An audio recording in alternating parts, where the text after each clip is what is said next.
The morning sun cast long shadows across Jefferson Middle School as yellow buses lined up along the curved driveway. Students poured out in waves, their chatter filling the crisp autumn air. Among them walked Marcus Williams, a 13-year-old boy with worn sneakers and a backpack held together by safety pins. Marcus kept his head down as he navigated through the crowd, his thin jacket barely enough for the October chill in Cleveland, Ohio. He clutched his brown paper bag close to his chest, the lunch his grandmother had carefully prepared before her early morning shift at the hospital. "Hey, Marcus, wait up." He turned to see his best friend, Tyler Chen, jogging toward him with a grin that could light up any room. "You finished the math homework?"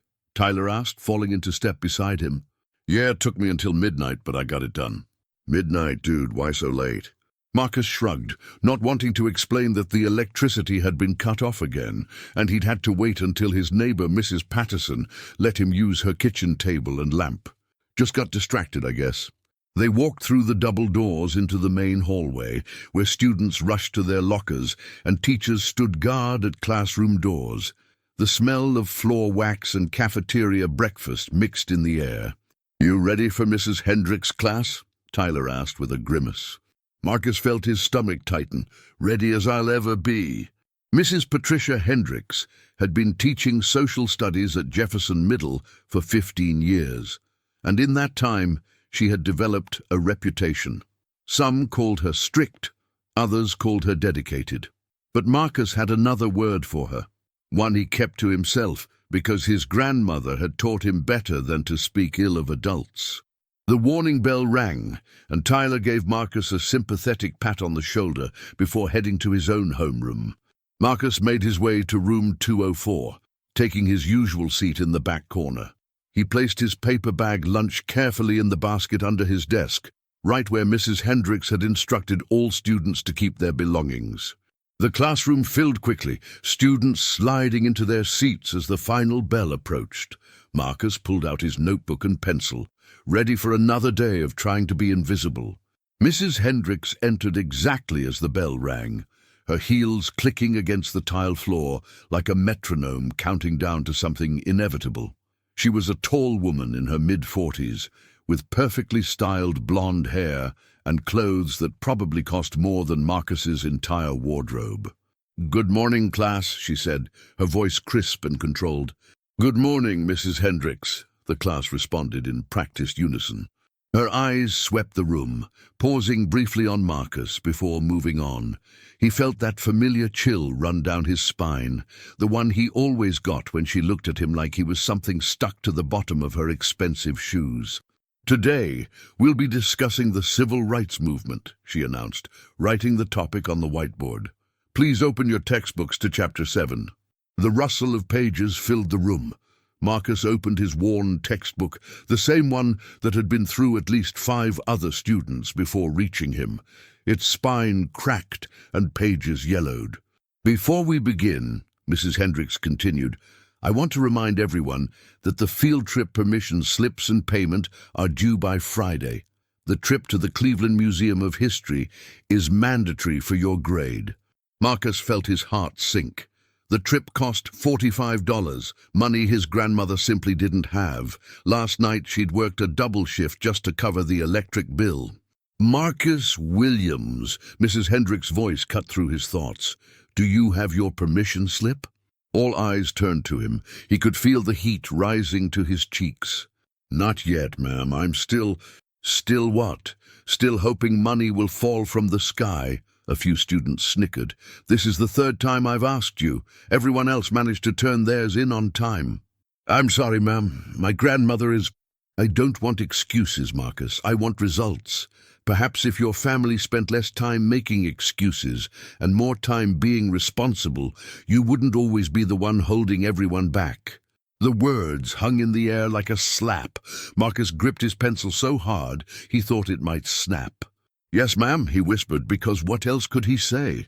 Across the room, a girl named Sophie Martinez watched the exchange with troubled eyes. She'd seen Mrs. Hendricks single out Marcus before, seen the way the teacher's lip curled whenever she looked at him. Sophie glanced down at the smartphone hidden in her desk, a birthday gift from her father, and a thought began to form in her mind. The class continued, Mrs. Hendricks lecturing about Rosa Parks and the Montgomery bus boycott, while Marcus tried to focus on his notes. The irony wasn't lost on him, learning about people who stood up against injustice while he sat there taking it. When the lunch bell finally rang, Marcus gathered his things slowly, waiting for the room to empty before heading to the cafeteria. He preferred it that way. Fewer people to notice his paper bag among all the purchased lunches and fancy lunchboxes. The cafeteria was already buzzing with activity when he arrived. He found his usual spot at the end of a long table, near the trash cans where fewer students wanted to sit. Tyler was already there, saving him a place. "Dude, I heard what happened in Hendricks' class," Tyler said as Marcus sat down. "She's such a—" "Don't," Marcus interrupted quietly. "It's fine." "It's not fine, Marcus. She treats you like garbage, and everyone just lets her." Marcus opened his paper bag, revealing a peanut butter and jelly sandwich, an apple, and a small container of homemade cookies. His grandmother had written a note on a napkin. "You are loved. You are enough. Have a great day. Grandma May." He smiled despite everything, carefully folding the napkin and putting it in his pocket. "Your grandma's the best," Tyler said, eyeing the cookies. "Yeah, she is." Marcus handed him one without being asked. "She made extra for you." "Tell her I said thanks. Oh man, these are amazing." For a few minutes, everything felt normal. Marcus ate his sandwich, Tyler rambled about a video game he was saving up for, and the cafeteria noise faded into comfortable background static. Then Sophie Martinez approached their table. "Hey, can I sit here?" she asked, her voice hesitant. Marcus and Tyler exchanged glances. Sophie was one of the popular kids, part of the group that usually didn't acknowledge their existence. Sure," Tyler said, sliding over. Sophie sat down, but she seemed distracted, her eyes darting around the cafeteria nervously. "Listen," she said quietly, leaning in.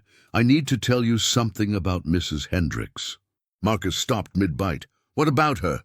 "I've been watching her. The way she treats you isn't okay, Marcus. I've been in her class all year, and she never talks to anyone else the way she talks to you." "Tell me something I don't know," Marcus muttered. "No, you don't understand. I think it's getting worse, and I think someone needs to do something about it." Before Sophie could continue, a shadow fell over their table. Marcus looked up to see Madison Whitmore, Sophie's best friend and the unofficial queen of Jefferson Middle's social hierarchy. "Sophie, what are you doing over here?" Madison's voice dripped with condescension as she glanced at Marcus and Tyler like they were furniture. "Just talking," Sophie said, standing up quickly. "I'll catch up with you guys later," she whispered to Marcus before letting Madison lead her away. Tyler watched them go, shaking his head. "That was weird." "Yeah," Marcus agreed. But something about the conversation stuck with him. Sophie had seemed genuinely concerned, almost scared. What did she know that he didn't? The rest of the day passed uneventfully, but Marcus couldn't shake the feeling that something was building, like pressure before a storm.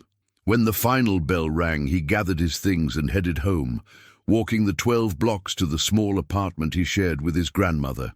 Grandma May was already home when he arrived, still in her hospital scrubs, nursing a cup of tea at the kitchen table.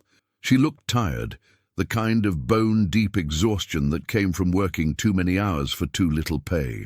"Hey, baby," she said, her face lighting up when she saw him. "How was school?" "Fine," he lied, dropping his backpack by the door. "Just fine, nothing exciting happened." He thought about Mrs. Hendricks, about the field trip money he couldn't ask for, about Sophie's cryptic warning. Nothing special. Grandma May studied him with those sharp eyes that had seen too much and understood even more. "Marcus Jerome Williams, I've known you since the day you were born. You think I can't tell when something's bothering you?" He sighed, sinking into the chair across from her. "It's just school stuff, Grandma. Nothing I can't handle." "School stuff, meaning that teacher who thinks she's better than everyone else?" Marcus looked up, surprised. "How did you know?" "Baby, I've been dealing with people like Patricia Hendricks my whole life, people who look at someone like us and see less instead of different. But let me tell you something." She reached across the table and took his hand. "Their opinions don't define your worth. You understand me?" "Yes, ma'am." "Oh, good. Now, I made some dinner. It's not much, but Grandma, you've been working all day. Let me heat it up. You rest." She smiled, that warm smile that always made everything feel a little better. "When did you grow up so much?" "I learned from the best." That night, after his grandmother had gone to bed, Marcus sat at the small desk in his room, trying to focus on his homework. But his mind kept drifting to Sophie's words, to the look in her eyes when she'd said someone needed to do something. What could anyone do? Mrs. Hendricks was a teacher. She had power, authority. He was just a poor kid from the wrong side of town. Nobody would believe him over her. He pulled out the napkin from his lunch, reading his grandmother's words again. "You are loved. You are enough." He taped it to the wall above his desk, adding it to the collection of notes she'd written over the years. Someday, he told himself, someday things would be different. He just didn't know how soon that someday would come, or how much worse things would get before they got better. The next morning brought rain, a cold drizzle that soaked through Marcus's thin jacket before he'd walked 2 blocks. By the time he reached school, he was shivering, his sneakers squelching with every step. The hallway felt different today, charged with an energy he couldn't quite identify. Students whispered in clusters, glancing at their phones with wide eyes. "Did you see it?" he heard someone ask. "Mrs. Hendricks is done for," another voice said. Marcus felt a chill that had nothing to do with his wet clothes. What had happened? He found Tyler at their usual meeting spot near the water fountain, his friend's face pale with shock. "Marcus, man, you need to see this." "See what?" Tyler pulled out his phone, hands shaking slightly as he pulled up a video. "Sophie posted it last night. It's already got like 10,000 views. The video started playing, and Marcus felt his stomach drop. It was footage from inside a classroom, Mrs. Hendricks' classroom, based on the decorations on the walls. The camera was shaky, clearly hidden, recording from someone's lap or desk. Mrs. Hendricks was standing near a desk, holding what looked like a brown paper lunch bag. Marcus's brown paper lunch bag. "Let's see what the charity case brought for lunch today." Her voice came through the phone's speaker, dripping with contempt. Marcus watched in horror as she opened the bag, pulling out the sandwich his grandmother had made. She held it up like it was contaminated, her nose wrinkling. Peanut butter and jelly, how predictable. She dropped it back in the bag with visible disgust. "You know, Marcus," she continued, though he wasn't visible in the frame, "maybe if your family put as much effort into making money as they do into making excuses, you could afford a real lunch." Then she did something that made Marcus's blood run cold. She leaned over the bag and spit into it. Not just once, twice. Then she folded it closed and placed it back under the desk, a satisfied smirk on her face. "There, a little extra seasoning, free of charge." The video ended, and Marcus stood frozen, his mind reeling. He remembered that day, 2 weeks ago. He remembered thinking his grandmother's cookies had tasted strange, remembered throwing half his lunch away because something felt off. She had spit in his food. His teacher had spit in his food. "Marcus?" Tyler's voice seemed to come from very far away. "Marcus, are you okay?" I ate that. I ate some of that." "I know, man, I know. But look, the video's everywhere now. Everyone knows what she did. She's not going to get away with it." Marcus looked around the hallway, seeing the other students' faces differently now. They weren't just whispering. They were looking at him with something new in their eyes. Sympathy. Outrage on his behalf. "Sophie filmed it?" "Yeah. She said she'd been suspicious for a while. So she started recording whenever Hendricks was near you. She caught it 2 weeks ago, but was scared to post it. She finally did last night." Before Marcus could process everything, the principal's voice came over the intercom. "Marcus Williams, please report to the main office immediately." The walk to the principal's office felt like the longest of his life. Students stopped to watch him pass, some offering encouraging nods, others whispering behind their hands. Principal Thompson was waiting for him, along with a woman Marcus didn't recognize and, to his shock, his grandmother. "Grandma, what are you doing here? Aren't you supposed to be at work?" Grandma May stood and pulled him into a fierce hug. "Baby, I saw the video. I left the second they called me." She pulled back, holding his face in her hands. "Are you okay? Tell me truthfully." I don't know." Principal Thompson cleared his throat. "Please, have a seat, both of you. This is Dr. Sarah Mitchell from the district office." Dr. Mitchell extended her hand, her expression grave. "Marcus, I want to start by saying how deeply sorry we are for what you've experienced. What Mrs. Hendricks did was completely unacceptable, and I want you to know that we're taking this very seriously." "Where is she?" Grandma May demanded, her voice hard. "Where is the woman who did this to my grandson?" "Mrs. Hendricks has been placed on immediate administrative leave pending a full investigation," Principal Thompson said. "She will not be returning to this school." "Leave? She spit in my grandson's food. She should be in jail." "Ma'am, I understand your anger," Dr. Mitchell said calmly, "and I want to assure you that this matter is being referred to the police as well. What Mrs. Hendricks did could potentially constitute assault."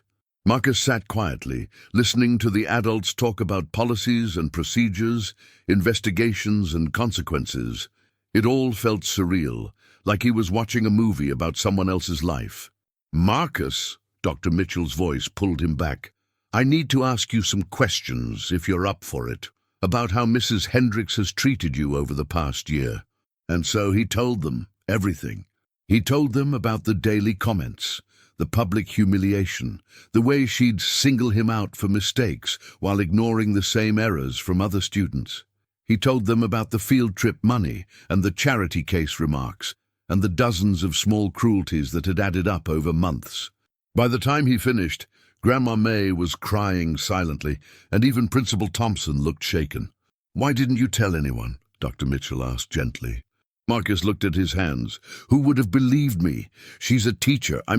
I'm nobody." "You are not nobody," Grandma May said fiercely, gripping his hand. "Don't you ever say that again." "Marcus," Dr. Mitchell said, "I want you to know that what happened to you was wrong. It was a failure on the part of this school and this district to protect you, and we're going to do everything in our power to make this right." "What does that mean?" he asked quietly. "It means Mrs. Hendricks will face consequences. It means we'll be implementing new training and oversight for all teachers. And it means you'll have our full support, including access to counseling if you need it." Marcus nodded slowly. It was something. It wasn't enough to undo what had happened, but it was something. When they finally left the principal's office, the hallway was empty. Classes had started while they were inside. Grandma May walked beside him, her hand on his shoulder. "I'm taking you home," she said. "You don't have to stay here today." "No." The word came out stronger than he expected. "No, I want to stay. I want to go to class and show everyone that I'm okay." Grandma May looked at him for a long moment, then nodded slowly. "That's my boy. But you call me if you need anything, you hear? Anything at all." "I will, Grandma." She hugged him one more time, and then she was gone, heading back to work because bills didn't care about family crises. Marcus took a deep breath and headed to his next class. The day had just begun, and everything was different now. Everything was out in the open. As he walked into English class, every head turned toward him. The teacher, Mr. Rodriguez, paused mid-sentence. "Marcus, welcome. Please take a seat." He walked to his desk, feeling the weight of everyone's attention, but this time it didn't feel hostile. It felt supportive.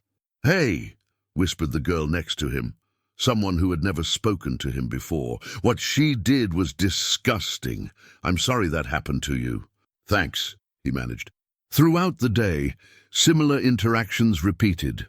Students who had never acknowledged his existence now stopped him in the halls to offer support. Some apologized for not noticing what was happening sooner. Others shared their own stories of unfair treatment, creating an unexpected sense of solidarity. At lunch, Instead of his usual spot by the trash cans, Tyler led him to a table in the middle of the cafeteria where Sophie was waiting with a group of other students. "Can I sit with you?" Marcus asked, still uncertain. "Marcus, after what you've been through, you can sit wherever you want," Sophie said. "But yes, please, I saved you a seat."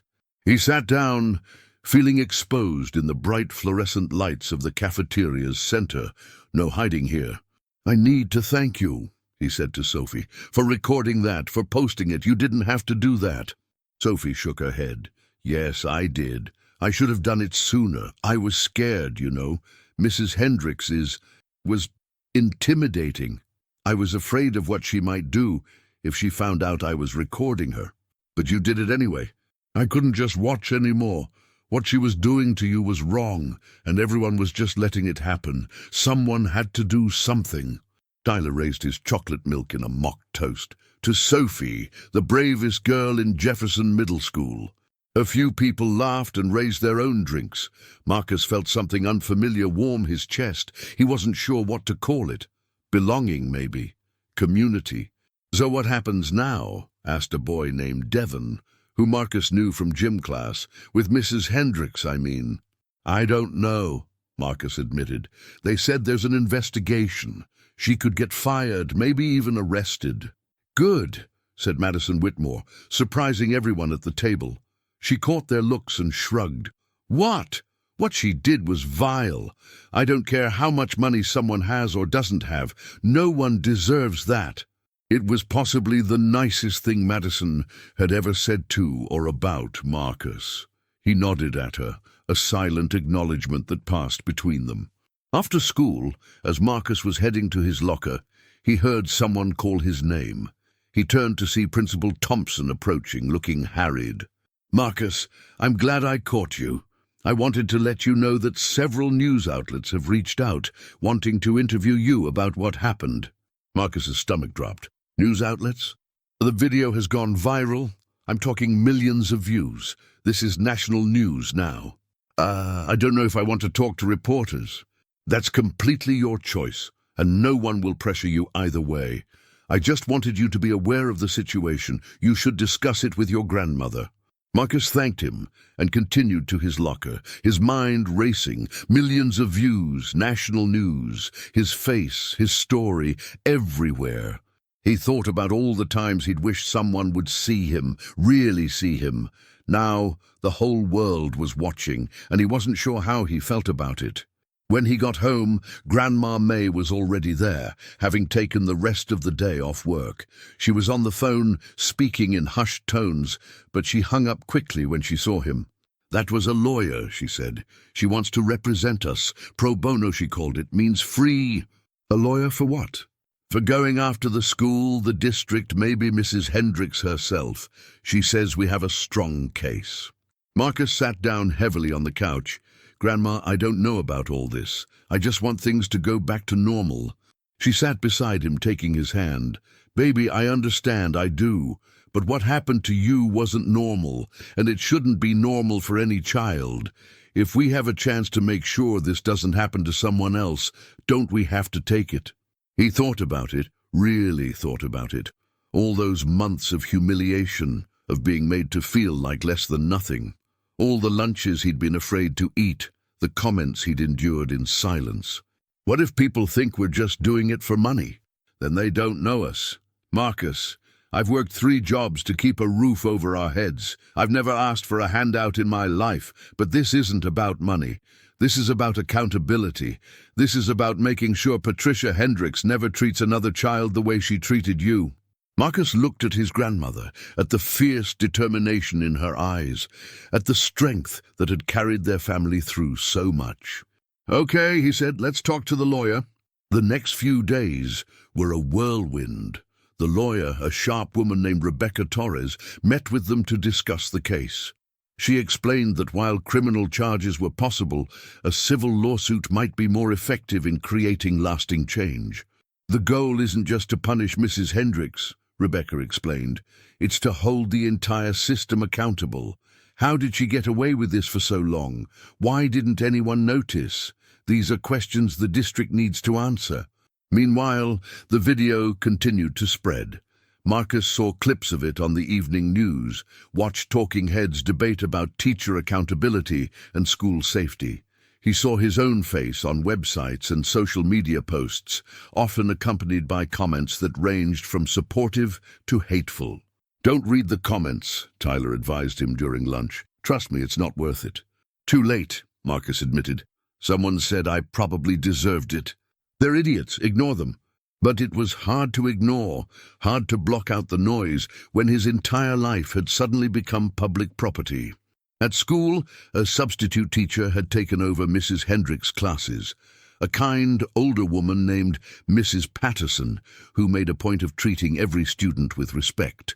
The difference was stark, and it made Marcus realize just how abnormal his previous experience had been. On Friday, Principal Thompson made an announcement over the intercom. "Students and faculty, I have an important update to share. After a thorough investigation, the school board has made the decision to terminate Mrs. Patricia Hendricks's employment, effective immediately. Additionally, she has been banned from all district properties and is prohibited from working with children in any capacity." A cheer went up through the school, loud enough that Marcus could hear it echoing through the hallways. He sat in his English class, feeling numb. "That's it," he said quietly. "She's just fired?" Mr. Rodriguez must have heard him. After class, he asked Marcus to stay behind. "I know this must feel anticlimactic," the teacher said, sitting on the edge of his desk. "After everything you've been through, a firing might seem like a slap on the wrist. She humiliated me for months, she spit in my food, and she just loses her job." "I understand. But Marcus, I want you to know that this is just the beginning. The criminal investigation is still ongoing, and more importantly, what happened here has started a conversation nationwide about how teachers treat students, especially students from disadvantaged backgrounds. What good does a conversation do?" Mr. Rodriguez smiled sadly. "More than you might think. Change doesn't happen overnight, Marcus. It happens one conversation at a time, one policy at a time, one person standing up and saying, 'This isn't okay,' at a time. You and Sophie and everyone who's spoken out about this, you've started something that matters." Marcus thought about his grandmother's words, about not letting things happen to other kids. Maybe Mr. Rodriguez was right. Maybe this was bigger than just him. "Can I ask you something, Mr. Rodriguez?" "Of course." "Did you know about how she treated me?" The teacher's face fell. I heard things, rumors, but I never saw it firsthand, and He trailed off, then took a deep breath. "I didn't do enough. I should have asked you directly. I should have pushed harder. I failed you, Marcus, and I'm sorry." It wasn't the answer Marcus wanted, but it was an honest one, and in a world where a teacher could spit in a student's food with impunity, honesty felt like a rare gift. "Thank you for telling me the truth," Marcus said. Over the weekend, Rebecca Torres called with news. The district attorney had decided to file criminal charges against Mrs. Hendricks, assault and battery, as well as child abuse. She would be arraigned on Monday. "This is significant, Marcus," Rebecca explained. "Criminal charges are much harder to prove than civil liability. The fact that they're moving forward means they believe they have a strong case." "Will I have to testify?" "Possibly, but let's take this one step at a time." Monday came, and with it a circus of media outside the courthouse. Marcus didn't attend the arraignment, watching instead from home on the local news channel. Mrs. Hendricks appeared in an orange jumpsuit, her perfectly styled hair now limp and unkempt. She pleaded not guilty, her voice defiant, and was released on bail with conditions that included no contact with minors. "She doesn't even look sorry," Marcus said, watching her walk out of the courthouse. "Some people never are," Grandma May replied. "But justice isn't about making someone sorry. It's about making sure they face consequences for their actions." The following weeks brought more developments. Other students came forward with stories of mistreatment by Mrs. Hendricks, some going back years. The investigation expanded. revealing a pattern of behavior that administration had allegedly ignored or covered up. The school board held emergency meetings. 2 administrators resigned. New policies were implemented requiring mandatory reporting of any concerns about teacher conduct. Through it all, Marcus tried to maintain some sense of normalcy. He went to class, did his homework, hung out with Tyler and his new friends, but everywhere he went he was that kid from the video, and he wasn't sure he'd ever just be Marcus again. One day after school, Sophie caught up with him in the parking lot. "Hey, can we talk?" "Sure, what's up?" She fell into step beside him, her expression troubled. "I've been getting messages, online mostly. Some people are calling me a hero for posting that video, but others are saying I should have done more sooner, that I let you suffer by waiting 2 weeks. Marcus stopped walking. "Sophie, you're the only one who did anything at all. The only reason anyone knows about this is because of you." "But I was scared. I had the video, and I just sat on it because I was afraid of what might happen to me. How is that heroic?" "It's human. You were a kid dealing with something no kid should have to deal with. You eventually did the right thing. That's what matters." Sophie's eyes were wet with unshed tears. "I keep thinking about all the lunches between when I filmed it and when I posted it. How many times did she do something like that while I had proof on my phone and did nothing?" "You can't think like that. Trust me, I know. If you start playing the what-if game, you'll drive yourself crazy. How do you deal with it? All the attention, the questions, the people who have opinions about your life." Marcus considered the question. "I focus on what I can control, going to school, being there for my grandma, trying to be a normal kid. The rest of it, I just try to let it go." "That's actually really good advice. Don't sound so surprised. I've been through a lot. You learn some things." Sophie laughed, and it felt good to share a moment of lightness. "Do you want to come over? My mom said she'd make her famous cookies. I think she's trying to fatten you up." "Your mom has famous cookies and you never mentioned this?" "I was saving it for the right moment." Marcus smiled, a real smile that reached his eyes. "Yeah, okay, let me just call my grandma and let her know." As they walked toward Sophie's house, Marcus realized that something had shifted. The weight he'd been carrying for months felt a little lighter. He had friends, real friends. He had people who cared about him. And maybe, just maybe, the worst was behind him. But life has a way of throwing curveballs when you least expect them. The next morning, Marcus woke to his grandmother shaking him awake, her face pale. "Marcus, wake up, something's happened." He sat up, instantly alert. What's wrong?" "Mrs. Hendricks, she posted something online, a video. You need to see it." They gathered around Grandma May's phone, watching as Mrs. Hendricks appeared on screen, sitting in what looked like a home office. She looked different from the woman who had terrorized Marcus for months, smaller somehow, more human. "I want to address what's been happening," she began, her voice steady. "I know many of you have seen the video of me and my student, Marcus Williams. I know you've formed opinions about what kind of person I am." Marcus held his breath. "What I did was wrong. I know that now. But I want you to understand why it happened." She paused, collecting herself. "For 15 years, I've watched kids like Marcus come into my classroom expecting handouts, expecting special treatment because of their circumstances. I've watched the system bend over backward to accommodate them, while kids who actually work hard get overlooked." Grandma May's grip on the phone tightened. "Marcus Williams is not a victim. He's a product of a system that rewards failure and punishes success. When I looked at him, I saw everything wrong with education today. And yes, I took out my frustrations in inappropriate ways.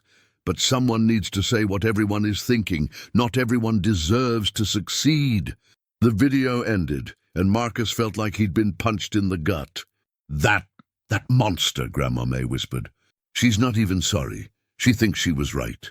The video spread as quickly as the original had, but the reaction this time was universal condemnation.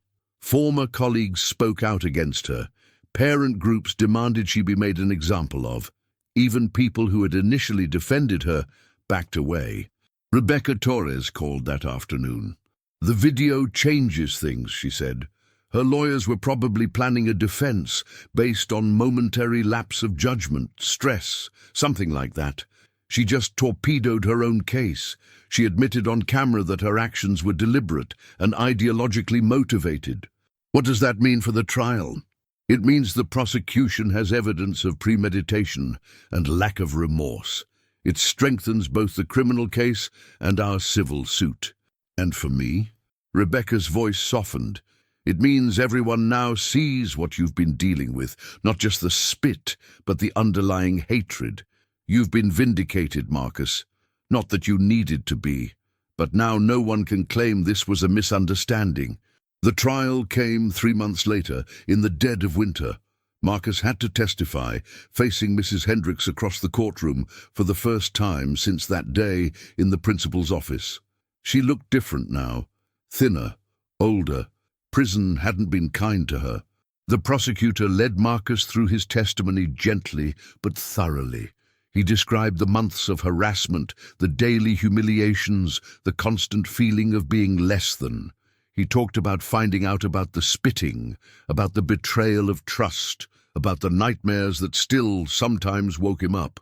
"Marcus," the prosecutor said, "in her video statement, Mrs. Hendricks said that you expected special treatment because of your circumstances. How do you respond to that?" Marcus looked at Mrs. Hendricks, really looked at her for perhaps the first time. "I never asked for special treatment. I just wanted to be treated like everyone else. I came to school every day, did my homework, tried my best. My grandmother works harder than anyone I know, and she's never asked for anything from anyone. We're not looking for handouts, we're just trying to get by, same as everybody else." He took a breath. "Mrs. Hendricks didn't see me. She saw what she wanted to see, a poor kid she could look down on, but I'm more than that. I'm more than where I come from or how much money my family has. And I deserve the same respect as any other kid in that school." The courtroom was silent. Even Mrs. Hendricks' defense attorney had nothing to say. The jury deliberated for less than 2 hours before returning a guilty verdict. Mrs. Hendricks was sentenced to 18 months in prison, followed by 5 years of probation during which she was prohibited from working with children or in any educational capacity. Outside the courthouse, reporters swarmed Marcus and his grandmother. He gave a brief statement, thanking everyone who had supported him and expressing hope that this would lead to real change in how schools addressed teacher misconduct. "I don't hate Mrs. Hendricks," he said. "I feel sorry for her. She had a chance to do something good with her life, to help kids learn and grow, and instead she chose to use her power to hurt people. That's not who I want to be. I want to be someone who lifts people up, not tears them down." In the weeks that followed, life slowly returned to normal. The civil suit against the school district was settled out of court for an undisclosed amount, money that Grandma May immediately put into a college fund for Marcus. "Education is the one thing they can never take from you," she told him. "You're going to go to college, baby. You're going to make something of yourself. What about you? You could retire, take it easy for once." She laughed. "I'll rest when I'm dead. For now, I've got too much living to do." At school, Marcus found himself transformed from invisible to influential. Students looked up to him, asked his advice, shared their own struggles. He started a support group for kids dealing with bullying or unfair treatment, a place where they could share their experiences without judgment. Sophie became his co-leader, her guilt transformed into purpose. Together, they created a reporting system that allowed students to anonymously flag concerns about teacher behavior. The administration, chastened by the lawsuit, eagerly supported the initiative. Tyler remained Tyler, loyal and goofy, and always there with a joke when things got too heavy. "You know," he said one day at lunch, "I always knew you were going to be famous. I just thought it would be for your basketball skills, not your tragic backstory." "My basketball skills are tragic," Marcus pointed out. "True, very true." As spring arrived, Marcus stood in front of the school at a dedication ceremony for a new anti-bullying program named after him. Parents, teachers, students, and reporters had gathered to mark the occasion. "When I started at this school," Marcus said, gripping the podium to hide his shaking hands. I just wanted to fit in. I just wanted to be normal. But I learned something important this year. Normal isn't always good. Sometimes normal means ignoring things that are wrong, staying quiet when you should speak up, accepting treatment that no one should accept. He looked out at the crowd, finding his grandmother's face, then Sophie's, then Tyler's. I don't want to be normal anymore. I want to be brave. I want to be the kind of person who stands up, even when it's hard, even when it's scary, even when everyone else is looking the other way. That's what this program is about. Not just stopping bullying, but creating a community where everyone is seen, everyone is valued, everyone has a voice. We all deserve that, every single one of us. The applause that followed was genuine and sustained, but Marcus barely heard it. He was looking at Grandma May, at the tears streaming down her face, at the pride radiating from her smile. After the ceremony, she pulled him aside. Your mama would be so proud of you, she said. I know I don't talk about her much, but she was brave like you. She stood up for what was right, even when it cost her. Tell me about her? Grandma May smiled through her tears. She was a firecracker, your mama. Quick to laugh, quick to cry, quick to fight for anyone who needed it. You've got her spirit, Marcus. You've got her heart. They stood there for a long moment, grandmother and grandson, bound by loss and love, and a strength that neither fully understood. Summer came, bringing with it a new chapter. Marcus got a job at the local community center, teaching basketball to younger kids. They weren't very good, but neither was he, and they had fun together. Sophie volunteered at a legal aid clinic, inspired by Rebecca Torres to consider law school someday. She and Marcus stayed close, their friendship forged in the fire of shared experience. Tyler got really into chess, of all things, and spent most of his free time convincing Marcus to play with him. Marcus lost every game, but he didn't mind. Grandma May cut back to one job, using some of the settlement money to pay off their debts and save for the future. She started gardening in the small patch of dirt behind their apartment building, growing tomatoes and peppers and sunflowers that bloomed as the summer stretched on. One evening, as the sun set in streaks of orange and pink, Marcus sat with his grandmother on their tiny balcony, watching the sky change colors. Grandma, can I ask you something? Always. Do you think things happen for a reason? Like maybe all that stuff with Mrs. Hendricks happened so that I could help other kids? Grandma May was quiet for a long moment. I don't know if things happen for a reason, baby, but I know that we can make reasons out of what happens to us. We can take the bad things and make them mean something good. Is that what you did with Mom? Her eyes glistened, but her voice was steady. I tried. When your mama passed, I thought I'd never survive it. But then I had you, this tiny baby who needed me, and I found a reason to keep going. You were my reason, Marcus. You still are. He reached out and took her hand, this woman who had raised him, sacrificed for him, believed in him, when no one else did. I love you, Grandma. I love you too, baby, more than you'll ever know. The first day of 8th grade arrived, with all the usual chaos. New students wandered the halls looking lost. Old students reunited with dramatic hugs and squeals. Teachers stood by their doors with expressions ranging from enthusiastic to resigned. Marcus walked through the front doors of Jefferson Middle School with a confidence he hadn't possessed a year ago. He was still wearing second-hand clothes, still carrying a patched backpack, still coming from the wrong side of town. But none of that defined him anymore. He knew who he was. Marcus, over here! Sophie was waving at him from across the lobby, surrounded by a group of students wearing matching T-shirts. The anti-bullying program had grown over the summer, recruiting volunteers through social media and community outreach. We've got 30 new members, Sophie said excitedly as he approached, and the school board approved our proposal for peer mediation training. That's amazing, right? Oh, and guess what else? The New York Times wants to do a follow-up story. 1 year later, where are they now? That kind of thing. Marcus felt the familiar flutter of anxiety at the mention of media attention, but he'd learned to manage it, to see it as an opportunity rather than a burden. Okay, but only if you do the interview with me. This was never just my story. Sophie grinned. Deal. First period was social studies, now taught by a young teacher named Mr. Chen, no relation to Tyler, who had been hired specifically for his reputation for treating all students with respect. The classroom looked different, brighter somehow, with student work displayed on every wall and a reading nook in the corner. Welcome back, everyone, Mr. Chen said as the bell rang. I know some of you were in this room last year with Mrs. Hendricks. I want you to know that things are going to be different now. In my classroom, every voice matters, every question is valid, every person is worthy of respect. He looked directly at Marcus. We're going to learn from history, but we're also going to make it, starting today. The class proceeded normally, a review of summer assignments, an overview of the year's curriculum, introductions all around. But there was an undercurrent of something new, a sense of possibility that hadn't existed before.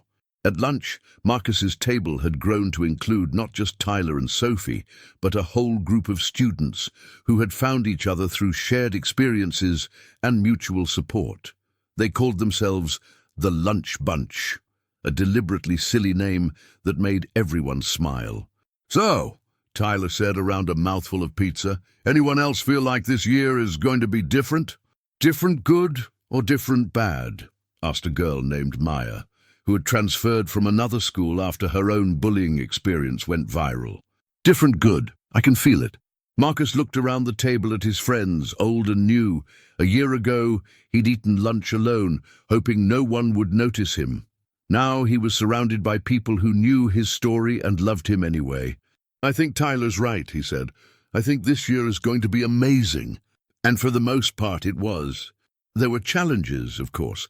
Not everyone agreed with the changes happening at Jefferson Middle. Some parents complained that the anti-bullying program was too soft, that it coddled students instead of preparing them for the real world. Some teachers resisted the new oversight policies, grumbling about being treated like suspects. But for every critic, there were 10 supporters.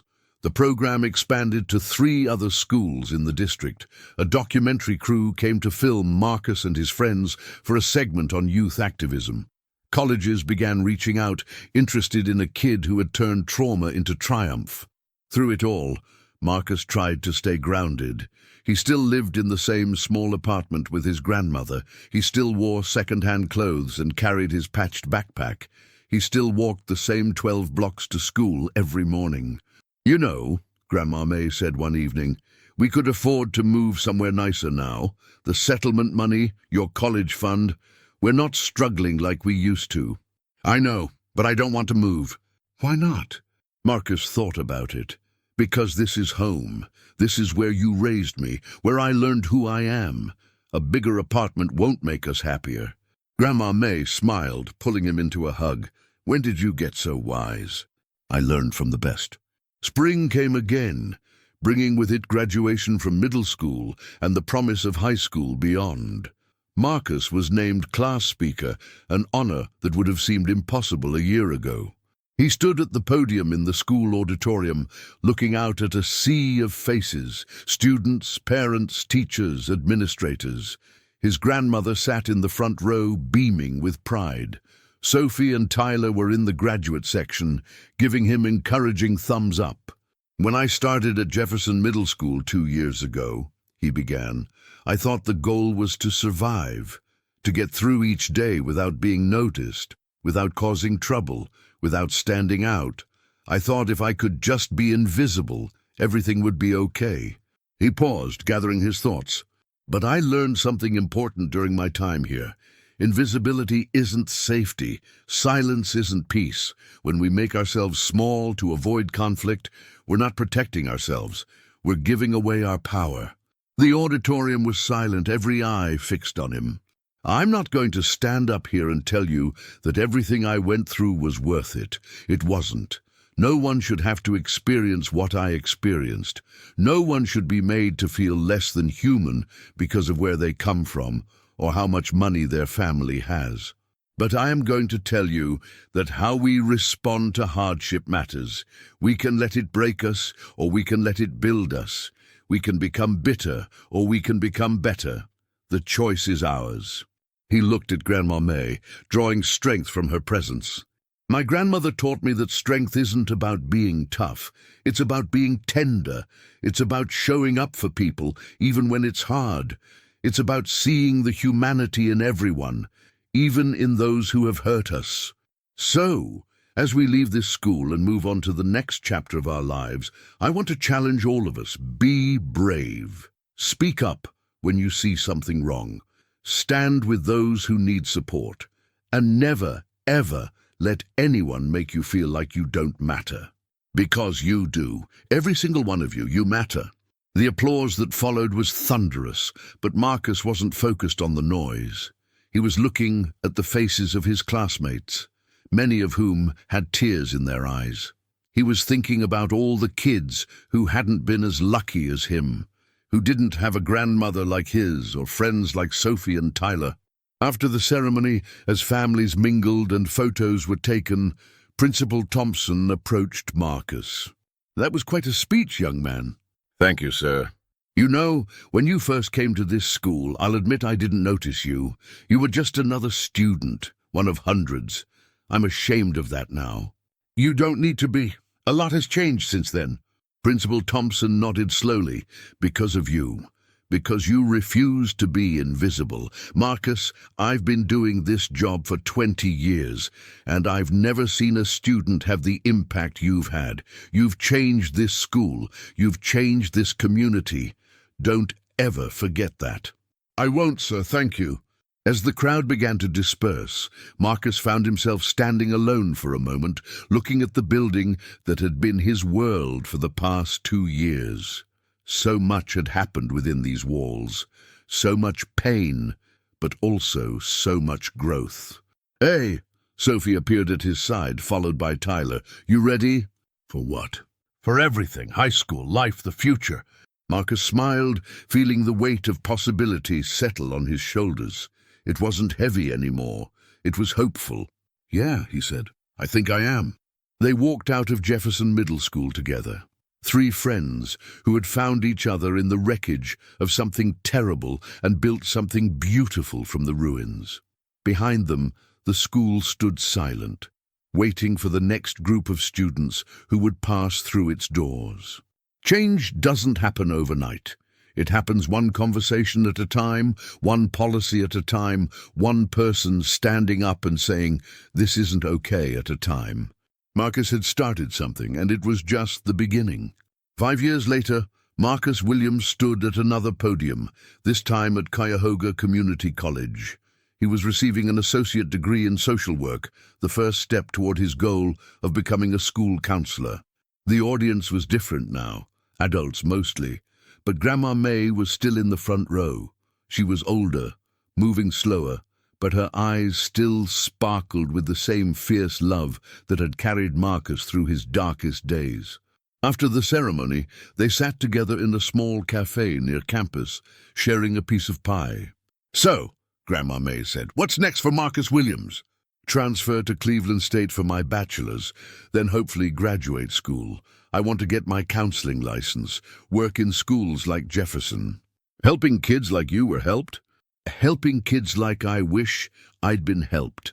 There wasn't anyone at Jefferson who really saw what was happening to me. No counselor, no administrator, no one. If Sophie hadn't recorded that video, I don't know what would have happened." Grandma May reached across the table and took his hand. "But she did, and you survived. And now you're going to make sure other kids don't have to go through what you went through. That's the plan." "I'm proud of you, Marcus. I've always been proud of you." "I know, Grandma, I know."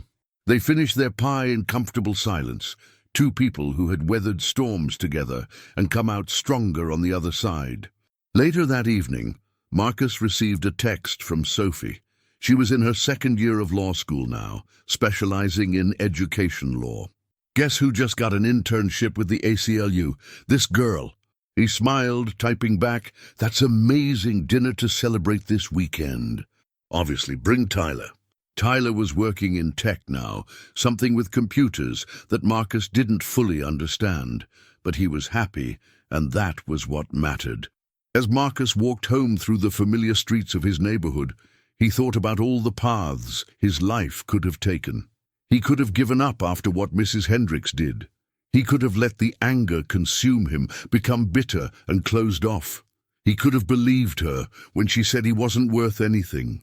But he hadn't, because of Grandma May, because of Sophie, because of Tyler, because somewhere deep inside he had found a strength he didn't know he had. He passed the apartment building where he'd grown up, where Grandma May still lived. He had his own place now, a small studio across town, but he came back every week for Sunday dinner. Some traditions were worth keeping. The sun was setting over Cleveland, painting the sky in shades of gold and purple. Marcus stopped on the corner, just looking, just breathing, just being present in this moment. He thought about something Mr. Rodriguez had said all those years ago. Change doesn't happen overnight. It happens one conversation at a time, one policy at a time, one person standing up and saying, "This isn't okay," at a time. He had been that person. One kid from the wrong side of town who refused to be invisible, one voice that had grown into a chorus, one story that had changed countless others. And he was just getting started. Marcus Williams walked on, into the sunset, into his future. Behind him, the past. Ahead of him, possibility. And in his heart, the knowledge that no matter what came next, he would face it with courage. Because that's who he was. That's who he had always been. He just needed someone to see it. 2 months into his new role as a school counselor at Washington Middle School, Marcus sat in his small office, reviewing files and preparing for the day ahead.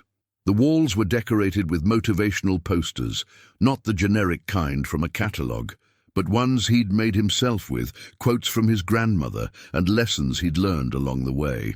A knock on his door pulled him from his thoughts. "Come in!" A young girl peeked around the doorframe, her eyes red from crying. She couldn't have been more than 12, with braided hair and a backpack that looked too heavy for her small frame. "Are you Mr. Williams, the counselor?" "I am, and you are?" Destiny Jackson." "Nice to meet you, Destiny. Come on in, have a seat." She shuffled to the chair across from his desk, clutching her backpack like a shield. "What's going on?" Marcus asked gently. "It's my teacher, Mr. Crawford. He says things, mean things, about how I dress, about where I live." Her voice cracked. "He told the whole class that kids like me are the reason schools are failing." Marcus felt something cold settle in his chest. It was happening again. Different school, different teacher, different victim, but the same ugly pattern.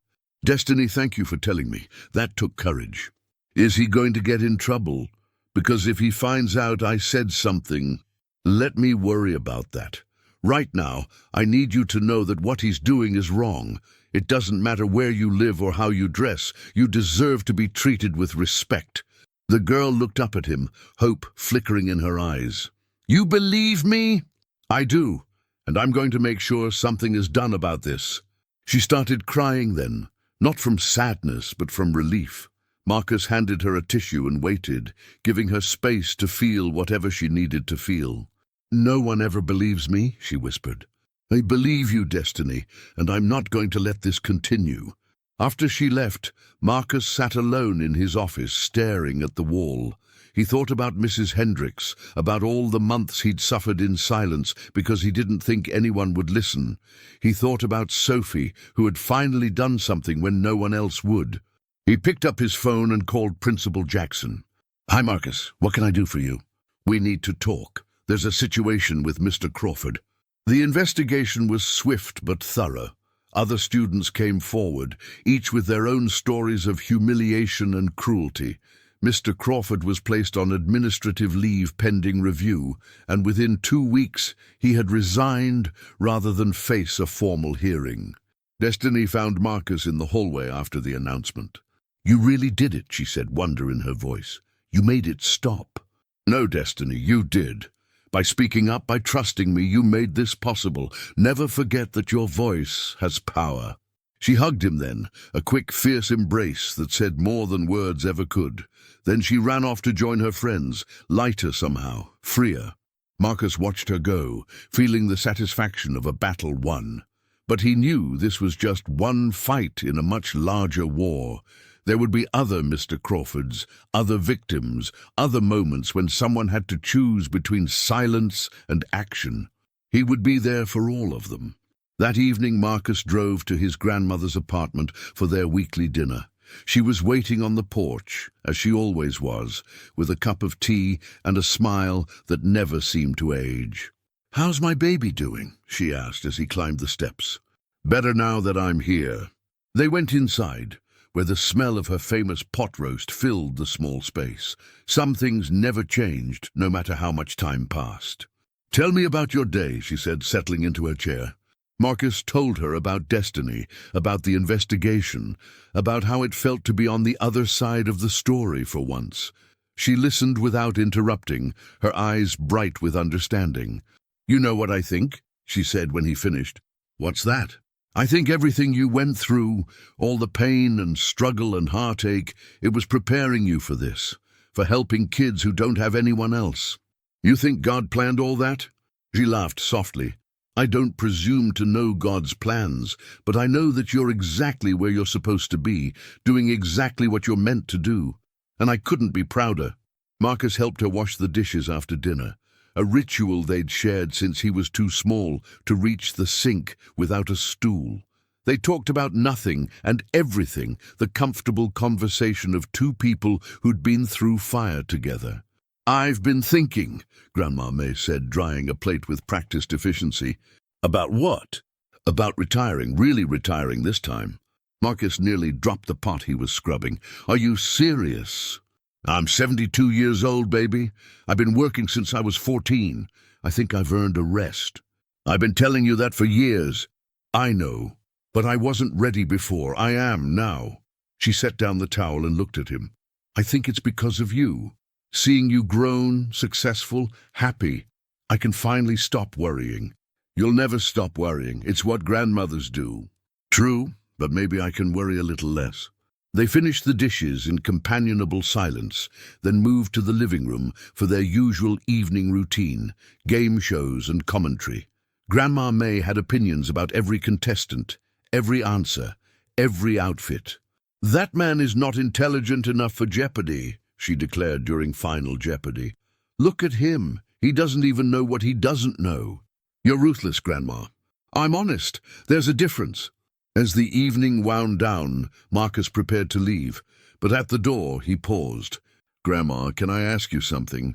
"Always." "Do you ever wish things had been different? That Mom had lived? That we'd had more money? That you didn't have to work so hard?" Grandma May was quiet for a moment, her face thoughtful in the dim porch light. "Every day," she finally said. "I wish your mama could see the man you've become. I wish we'd had an easier road. But Marcus, here's what I've learned in 72 years. Wishing doesn't change anything. Living does. We take what we're given, and we make it into something beautiful. That's the only choice that matters." She kissed his cheek, her hand gentle on his face. "Now go home and get some sleep. You got children to save tomorrow." "Yes, ma'am." He walked to his car, turning back one last time to wave. She stood in the doorway, silhouetted by the light from inside, watching over him as she had done his entire life. Some things, he thought, never change. Some things shouldn't. The years continued to unfold, each one bringing new challenges and new triumphs. Marcus earned his master's degree, then his counseling license. He was promoted to Director of Counseling Services for the district, overseeing programs at 15 schools. Sophie finished law school and joined a non-profit focused on educational equity.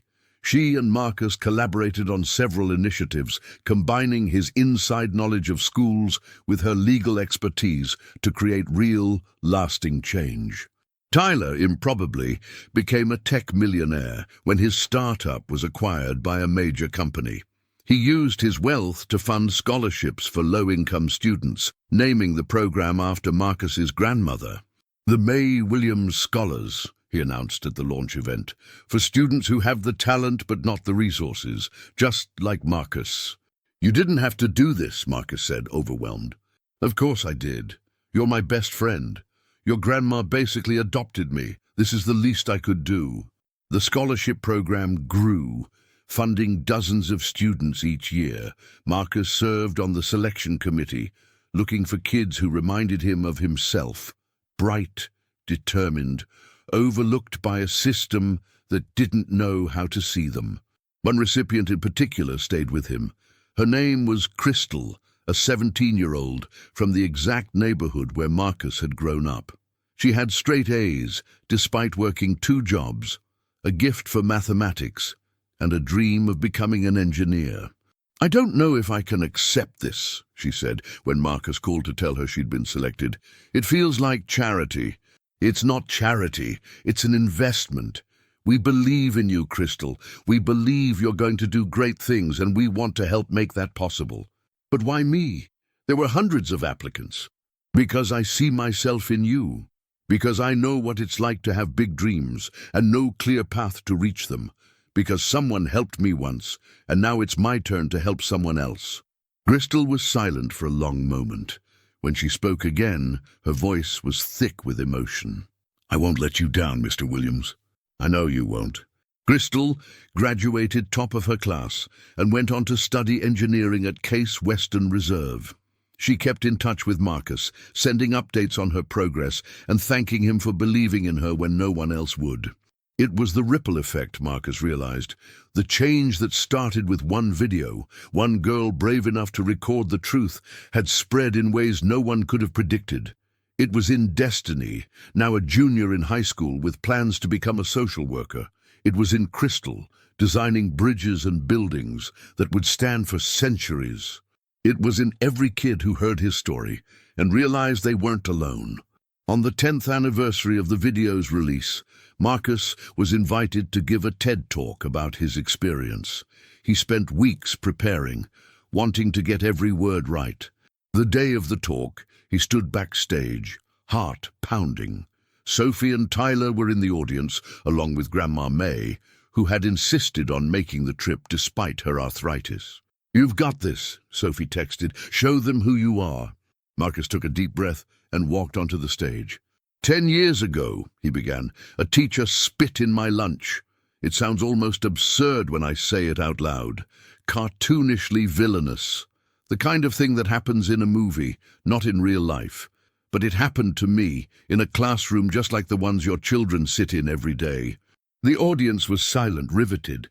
What Mrs. Hendricks did was wrong, but it wasn't the most harmful part of my experience. The most harmful part was the system that allowed it to happen. The teachers who heard rumors but didn't investigate. The administrators who prioritized reputation over student welfare. The culture of silence that told me no one would believe me even if I spoke up. He paused, letting the words sink in. "Children are not resilient. I know we like to say they are, but they're not. They're adaptive. There's a difference. They learn to survive, to cope, to protect themselves from adults who should be protecting them, and that survival often comes at a terrible cost." He talked about his grandmother, about Sophie and Tyler, about the support system that had saved him when the system failed. He talked about his work as a counselor, about the kids he'd helped, and the ones he wished he could have reached sooner. Every child deserves to be seen. Every child deserves to be believed. Every child deserves to know that their voice matters, that their pain is real, that someone in their life will stand up for them no matter what. He looked directly into the camera, knowing millions would watch this later. "If you're a child experiencing what I experienced, I want you to know it's not your fault. What's happening to you is wrong, and it's not okay, no matter what anyone tells you. Find someone you trust, a teacher, a counselor, a family member, a friend, and tell them what's happening. Your voice is powerful. Use it. And if you're an adult who sees something wrong, don't look away. Don't tell yourself it's not your problem or someone else will handle it. Be the Sophie in a kid's life. Record the truth. Report the abuse. Stand up. Speak out. Make noise. Because silence protects predators, not children." He stepped back from the podium, his final words hanging in the air. One video changed my life. One person's courage exposed a predator and started a movement. Imagine what we could accomplish if we all had that courage. Imagine the world we could create if we refused to look away. The applause started slowly, then built to a standing ovation that lasted nearly 3 minutes. Marcus stood there, tears streaming down his face, looking at the people who had risen to their feet for him. After the talk, Grandma May found him backstage. She was crying too, holding onto his arm for support. "I couldn't be prouder of you," she whispered. "My Marcus, my beautiful boy. I couldn't have done any of this without you, Grandma."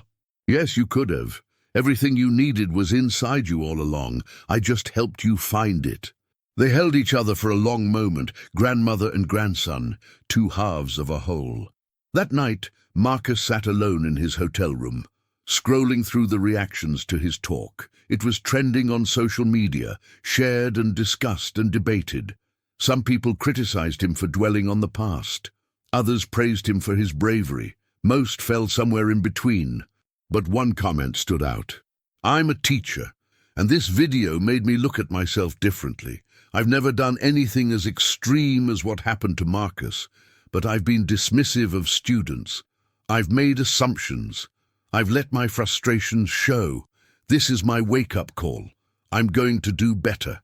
That, Marcus thought, was what it was all about. Not revenge, not vindication, not becoming famous, just making someone somewhere treat a child a little bit better. Change doesn't happen overnight.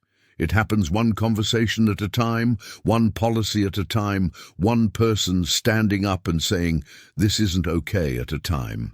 Marcus Williams had started something, and every day in classrooms and homes and communities around the world, that something continued to grow. He thought about Grandma May's words all those years ago. "We take what we're given and we make it into something beautiful.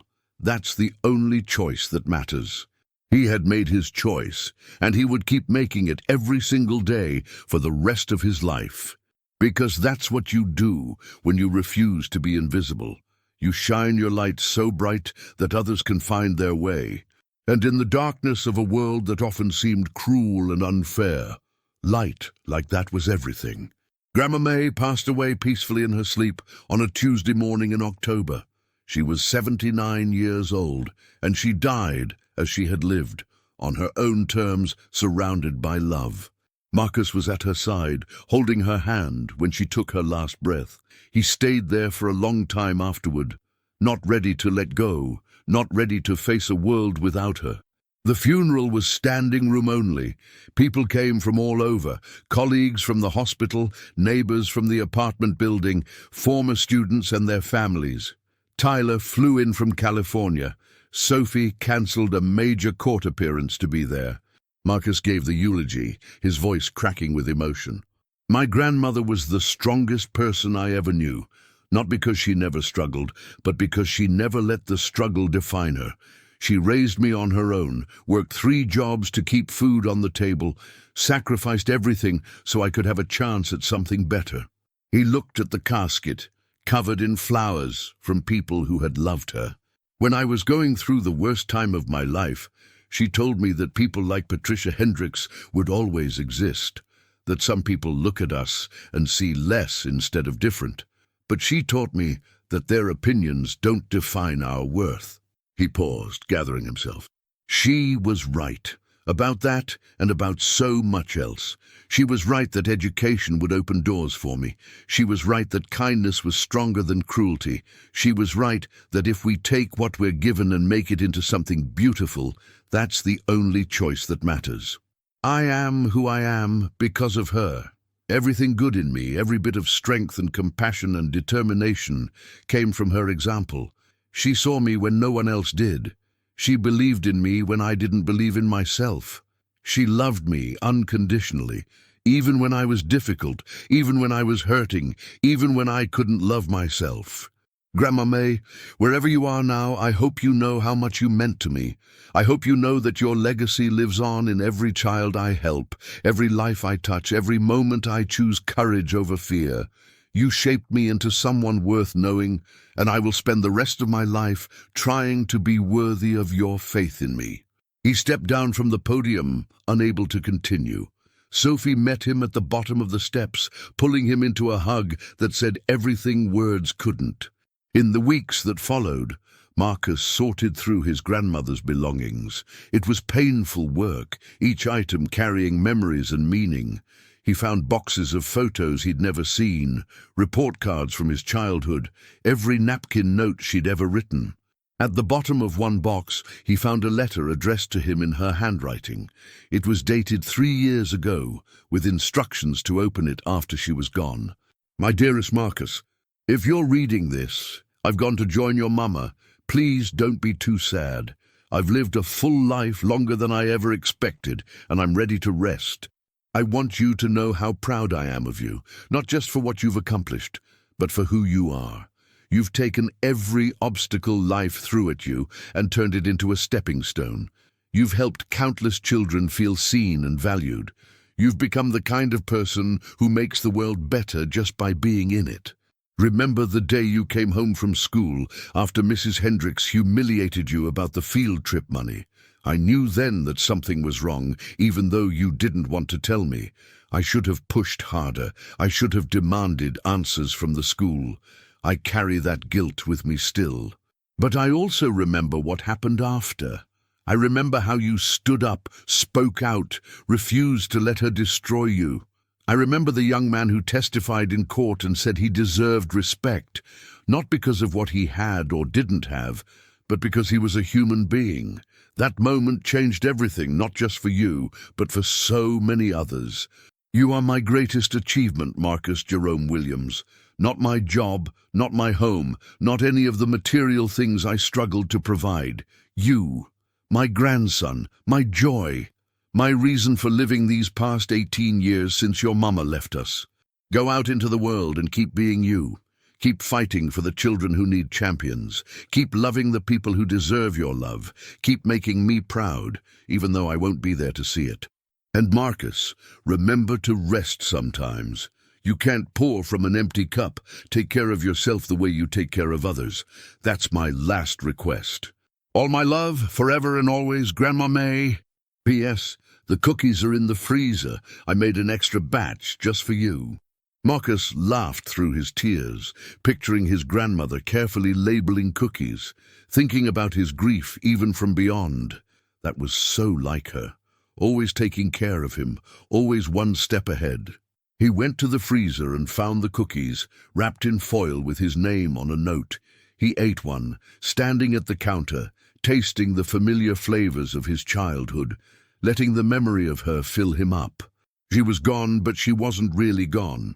She was in everything he did, everyone he helped, every choice he made.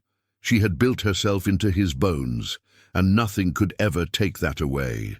"Thank you, Grandma," he whispered into the empty apartment, "for everything." And somewhere, somehow, he was sure she heard him.